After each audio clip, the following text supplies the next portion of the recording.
Alrighty, here we go. Brand new Flyers Daily. How about November 14th, 2024, Flyers Daily. As always, presented by Ticketmaster. Make more memories live. You're going, if people watching on YouTube, why are you wearing headphones this time? Actually, I don't need them yet. I'll put them on when I need them. But we're going to play a voicemail that came in to the Flyers Daily Podcast at gmail.com account, which I thought was a really interesting one. I solicited these a while back, and frankly, I've done a horrible job in integrating them into the podcast. I promise to be better. If you have questions, rants, concerns, thoughts, you can always email them, audio files, to flyersdailypodcast at gmail.com. And I promise I will get them going once again. And we're going to have a really good one in this episode from Andrew. But first and foremost, Flyers back at it tonight. They are in Ottawa tonight to take on the Ottawa Senators. This will be the Flyers' last road game before 5 straight at home. So Ottawa tonight, going to see good old Claude Giroux tonight as a member of the Ottawa Senators, now in his 3rd year there. Can you believe that? 3 full seasons removed from the Flyers. Well, it'll be so at the trade deadline. Ottawa comes into this game sitting in the 4th spot in the Atlantic Division of the Eastern Conference. A record of 8-7 through 15 games, 16 points, 5-5 in their last 10. They did win their last 2, and they are a +7 in goal differential. Who'd they win those games against? Well, 2 pretty good teams, both on the road. A couple original Sixers. At Boston, they got a 3-2 overtime win on Saturday, and then Tuesday they went to Toronto and got a 3-0 shutout win. I think that's their 3rd shutout of the season.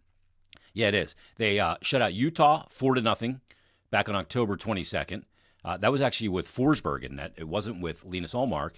And then Forsberg got their 2nd shutout of the year, a 3-0 win over Seattle. And then the last game, the 3-0 win over Toronto, that was Linus Ullmark who got the shutout in that one. So good goaltending going all around for this Ottawa team, even though they actually won a game 8-7 this year. They've given up 6 goals. They won a game 8-1. So they scored 8 goals twice already in just 15 games. That's pretty remarkable when you think about it this early in the season to have a couple of games like that. When it comes to goals for games played, well, they got 8 goals twice, but where do they rank in the NHL? How about 11th in the league at 3.4 goals for per games played? When it comes to goals allowed per games played, the least amount of goals right now is given up is the Winnipeg Jets at 2.13 goals per game. Ottawa, pretty good goaltending there. They've gotten a couple of good guys that they can rely on. It's been one of the areas that's been a bit of an Achilles heel for that team for a while now, really since Craig Anderson was kind of still a very viable starting goaltender in the NHL. But Ottawa right now, 10th in the NHL in the fewest goals allowed per games played, and they're below an important number. They're below 3, 2.93 goals allowed per games played. What about the power play for Ottawa? Well, their power play has been cooking. 29.2%, 15 games in. That is 4th in the NHL. And the PK, also been good. I think their record should be better than it is. Well, the PK is not great, but it's not horrible. It's just below average. When you look at a slightly average PK, a 4th-ranked power play, good goaltending, good high-end skill, you'd think this team would be off to a better record than they are. But they're sitting right now, again, just 1 game over 500 at 8-7. You look at this team in Ottawa as well, and you look at some of the pieces they have. We mentioned Claude Giroux, who's been there now 3 years. This is his 3rd season, but they're led now by Tim Stützle, the big German. 20 points in 15 games, 7 goals, 13 assists, 1 goal in the power play, and 6 power play assists. And then you obviously have Brady Tkachuk as well. He's got 18 points in 15 games, 8 goals, 10 assists, 4 power play goals. Batherson's a point-per-game player at 6 goals and 9 assists. And then Giroux has got 12 points in 15 games this season, 5-7 for Claude Giroux. And he's an even in plus-minus, still playing 19 minutes a game for Claude Giroux. Got some good young guys there, Jake Sanderson, Shabbat, big piece for them on the blue line. So this is a team that, frankly, there's no more excuses. I mean, they've got good young players. They've got good players in their prime. They've got good veteran presence, and they've got good goaltending. We'll see where they end up going. It seems like an eternity since they have made the playoffs. But this is a team that's got the pieces. Can they get it together is the question. Olmark's played in 9 of their games. He's got a record of 4-4, 2.51 goals against average, and a .904 save percentage. Team save percentage of .899. He's got a .904 Olmark, and Forsberg's got a .905. Forsberg's got 2 shutouts, and Olmark's got 1. We're starting to see save percentages come down a little bit right now in the NHL. .915 was like kind of where you needed to be for a little while there. And it's coming down a little bit. It's more like, the line is about .907 for the top goalies in the NHL. Speaking of which, I saw this tweet from Jackie Spiegel, who covers the Flyers for the Philadelphia Inquirer. She said, interesting stat. Flyers goalie Sam Ersson is 4-0-1 over his last 5 games in his last 6 starts, with a .227 goals against average and a .915 save percentage. Top 5 in the NHL for both, minimum 6 games played. Before that run of 4-0-1, Sam Ersson 1-2-1 in 4 starts in 5 games, with a .322 goals against average and an .886 save percentage. You go, well, wait, 4-0-1, how does he have 6 starts? Well, you remember the one game. He had the skate issue and then came out injured at the first TV timeout. That's why that is 4-0-1 in 6 games. But Sam Ersson on it right now for the Flyers. I expect to see him tonight in Ottawa. Although the Flyers got good goaltending performance from Ivan Fedotov in his last game. 5-game homestand coming up. Don't have a back-to-back until the very end of the month. We'll see how John Tortorella plans to kind of divvy out his goaltending starts over the next couple of weeks. The schedule not as grueling as it was. They had 4 and 6 twice in the first couple weeks of the season. It's a little bit more balanced right now for the Flyers. Claude Giroux, of course, member of the Flyers for 15 seasons. I can't believe he was here for 15 years. That's stunning.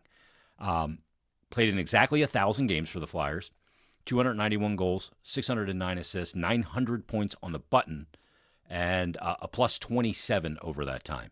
He was the captain. He was the focal point.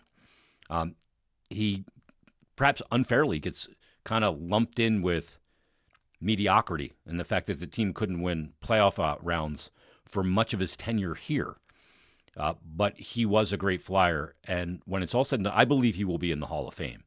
The numbers that he has put up in now 1,197 games. Tonight will be 1,198 for Claude Giroux. 355 goals, 723 assists, and 1,078 points. Just big-time numbers. And even a couple of years ago, his first year in Ottawa when he signed there, in 82 games that year, he ended up with 79 points. Still pretty close to a point per game play, and played all 82. And at 35 years of age 2 years ago, it also a career high in goals. He had 35 goals on the season. His previous high before that was 34 for the Flyers in the 17-18 season when he had 102 points. And that 17-18 season came at age 30. This is at age 35. He's aged very well in this league because he thinks the game with such a high hockey IQ. Always enjoyed watching him when he was here, covering him, dealing with him, talking to him. And I'll be looking forward to watching him play against the Flyers tonight, albeit I will be rooting against him. We'll see how it goes. But great career for Claude Giroux, and he is still trucking. I'm not sure how much longer he's going to play. I ran into a guy, actually. I was down in Kennett yesterday, Kennett Square. I had to run some errands, and I was in a Wawa, and a guy said to me, they should bring Giroux back after this year after his contract's up. And as much of a Giroux honk I was, and a defender of El Capitan, I said, nah. He goes, well, what do you mean, no? You love him. I go, can't go back. You can't go back. When he left, it opened up this void for other players to become leaders, like Travis Konechny. It's a great example. And other guys. It opens that up. Not that I'm saying bringing him back would prevent Konechny from, being a leader. I think sometimes in sports, you got to just move on completely. And you got to just go forward. I know there's, when the Flyers are good and they're contending and he's kind of winding it down, can he come in and be a 3C or something like that? I'm not into that. I really respect him as a player and respect his 1,000 games as a Flyer. And I'll just leave it at that. I don't need a return engagement or anything like that. He'll be back after his playing career. His number will be up in those rafters, or he'll be put in the Flyers Hall of Fame. But no, I'm not in favor when his contract is up for bringing him back for nostalgic purposes. I'm just not a very nostalgic guy. Never have been. All right, before we get to our voicemail, I wanted to get to these two in particular DMs that I got. And I thought they were pretty interesting because they're about the same guy. First, Fuzz Sanders DM'd and said, hey, first time writing into Flyers Daily with a question this year. What's your opinion of Farabee's overall play? He's played in all 15 games. You're right, he has played in all 15 games. You know what the interesting thing is? He hasn't missed a game in 2 years and 15 games. Remember he had the neck surgery, I want to say it was late June, going into John Tortorella's first year. He wasn't supposed to come back. I think that the timeline was around Thanksgiving, December-ish. And he ended up coming back and starting that year with the Flyers 2 years ago. The surgery totally messed up his entire offseason program. Any progress he made was wiped out. He had to start over. I felt like he was chasing it the entire year, lost a lot of muscle mass, didn't have a chance to put it back on, didn't get to train for the season properly. He basically had the same deal that Jack Eichel had. He hasn't missed a game. He has proved to be a very durable player. And coming out of that surgery, that's pretty incredible. But let me get to the other part of the question, and we'll lump them together. Bob Haynes Jr. also DM'd in and said a question about the roster build. Joel Farabee seems to be a guy with good speed, responsible in his own zone, and not really a high-scoring wing. To that end, can he play center? We have so many wings right now, and only Coots and Lawton seem to be quality NHL centers. Paling is a fourth-line center. Cates, ditto. Frost looks lost. Just curious what others think. I don't see his game translating into the middle for Farabee. First of all, he's a player that does his scoring right around the net. Most of his goals are, if he was standing there, he could hit the post with his stick. That's how close he is to the net. He is an attack the blue paint scorer. Very rarely does he score beating a goaltender clean on the shot, something like that. Backdoor, good plays down low, 2-on-1 mini game down low, those kind of things. Rebounds, tips. That's how Joel Farabee scores. I don't think the center position just really kind of fits his skill set. He's a good skater, not electrifyingly fast. He's a good playmaker. He's kind of one of those. He's got a bit of a Swiss Army knife. I think his defensive play could be better than it's been. I thought he'd be a guy in the NHL that would be killing a lot of penalties by now. And maybe he would be if Travis Konechny wasn't so good at it. Maybe he would have got that opportunity. But as of yet, he has not. And like Fuzz said in his message, or rather Bob said, he's not really a high-scoring wing. Well, define high-scoring. I mean, he's not a 40-goal scorer. I don't know that he'll ever be a 40-goal scorer. I mean, he did have 22 last year and couldn't throw the puck in the ocean in the final, basically third of the season. He had 20 goals in 55 games in 2021. So I think he's a guy that could knock on the door of 30 as a winger. I wouldn't want to put him in the middle. Plus, he's a left winger. The Flyers have so many right wingers. If you're going to make a winger a center, make a right winger, for goodness sake, the center. I'm not in favor of making any of the winger centers because I think you take away from what they do well. Some people go, well, put Konechny in the middle. He's your best offensive player. Well, part of the reason why he's so good, and he's an effective winger because of how he plays and what he's good at. So, no, I would not be in favor of moving Joel Farabee into the middle to solve this problem. I need to find a center to play center. And whether that's Chetlichenko or whether that's somebody they trade for, whether that's a draft pick, whether that's a free agent, whether that's an offer sheet, I don't know. But I need to fill my center hole with a guy I know is a center. That's how you move forward. And if I have too many In their case, right wingers, I got to figure out how to deal with that problem. And I do believe that it's a problem. You can have too much redundancy. Bill and I talked about this on Monday's episode. Somebody had messaged in that Poehling, Lawton, and Cates are essentially kind of the same guy. And to some degree, they are very similar. Some degrees, they're a little bit different. For example, Lawton's a guy that you can move to the wing. I think you can move him up in the lineup more than you can move the other two up in the lineup. And you can move Lawton up in the lineup to play middle or on the wing. Plus, he's an elite penalty killer. So that's probably the point of differentiation. Poehling doesn't have a goal this season. Neither does Cates. I just wish Cates would score because I love so many detailed elements of his game. Poehling, I think we kind of know what he is. And if he's your fourth line center, I'm all good with that. I'm even fine with a fourth line of Poehling, Hathaway, and Cates. I think that would be a good fourth line on a really good team. You got to fill in those other lines, though. And I'm not going to fill a need at center with a winger. I'm going to fill that need at center with a center. I can't just go try and just convert guys. I just think that's rare that works to a high degree.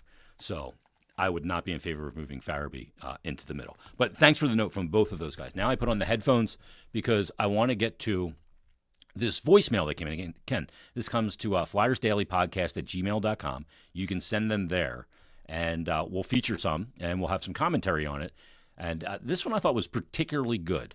I thought that the points he made were very interesting to me, and I hope that you'll find them interesting as well. And this one comes from Andrew. So let's give it a listen, and we'll have some reaction to it just after we hear this. Hey, Jason. My name is Andrew Ryder. I'm 24 years old from Bucks County, Pennsylvania, and I've been a Flyers fan for 24 years. And one of the things that I want to share some ideas with and get your take on is increasing the accessibility of the game. So I see so many fans around here with Eagles gear on and Phillies gear, and I come up and talk to them and ask if they watch the Flyers, tell them I'm a big hockey guy. And a lot of them say, no, man, it's too confusing. I don't know what's going on. I don't understand the rules. And so I've had this idea for the NHL or whomever to make 15 to 30 second little animated clips and post them on YouTube or X or Facebook, everything. And just demonstrate the basic rule and what is an offsides? What is an icing call? What are face-offs? Things like that, because I think as hockey fans, we can forget how overwhelming it is to have all of these rules to pay attention to while trying to understand the flow of the game. I'd love to hear your thoughts and appreciate the time and really appreciate what you do. I just want to extend thanks on behalf of everyone who watches the show. You do a great job and look forward to every episode. So go Flyers. All right, go Flyers. Great message from Andrew. And part of the reason why he sent that in, I edited it out because I had to shorten it up a little bit, was that he went through this with his girlfriend, trying to get her into the team. And at first, she didn't know hind or hair. She couldn't follow the puck because she didn't know where to look. First of all, Andrew makes a great point that the way to grow the game is to educate potential fans on it. The reason why the NFL, NBA, and baseball have more mass appeal than the sport of hockey is a couple of reasons. Number one, more people played those sports. They were less expensive. You can go outside and throw a baseball or shoot hoops. You play it in gym class. Football, you can go out and toss the football around. And that's part of it. Hockey was a much bigger production to get into the organized element of playing it, and more financial as well. A much bigger burden for families to handle. And then the other part is, to grow the game, to educate is a big element of it. Why is football and the NFL and college football so successful, and why do so many people talk about it everywhere you go? Because they all understand it. They all know it. They've all been taught it. First of all, the sport lends to the fact that it's play. Let me explain to you what happened. Let me explain to you what they need to do here. with the telestrators and the mediascape of football at all different levels is so taught into sports fans. So they understand. They understand where the guard pull is, or they understand specific elements of defense and strategy and all of that stuff because they've been educated on it so much. And I think the more you can educate potential fans, the more passionate they become about it. The more you understand the why they're doing what they're doing, I think it just makes the sport make more sense. It speaks to you more because you understand it more. Whether you played it or not, you just understand it more. And I think it's the same thing with the NBA. That's an easier sport to understand, the NBA. You know, pick and rolls and zone, all of that, right? It's a pretty easy sport to understand, so it doesn't overwhelm people. Baseball obviously does not overwhelm people, and the pace of it is so chill. There's a lot of explanation in the broadcast. In hockey, I could see somebody looking at hockey, a guy who likes sports and never really watched it, and look at it and go, like, what am I watching? What am I looking for? You know, what are they trying to do? What are they trying to prevent? So that education is perfect. And then the rules, too, seem goofy sometimes, right? Like icing, like that's what you put on a cake. What is icing?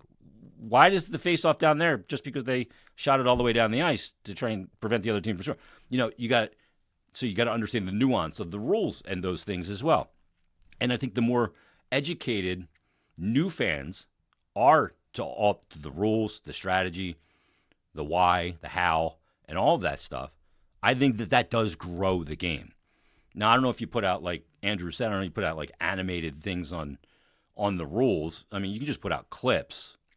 I would put out game clips of those things.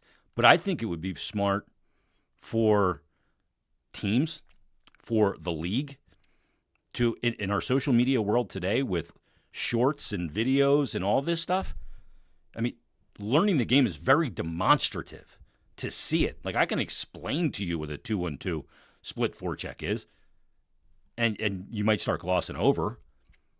But if I showed you what it was and we kind of stopped it and went through it, you'd understand it a lot better. So, and then you would know what to look for. So I think that the league, the teams, I think, frankly, NHL head coaches today have an obligation to put together chalk talks or whiteboard sessions in little clips. You know, John Tortorella talks all the time about, you know, I need him to do more away from the puck. Well, people go, what the hell does that mean? Away from the puck. Where is away from the puck?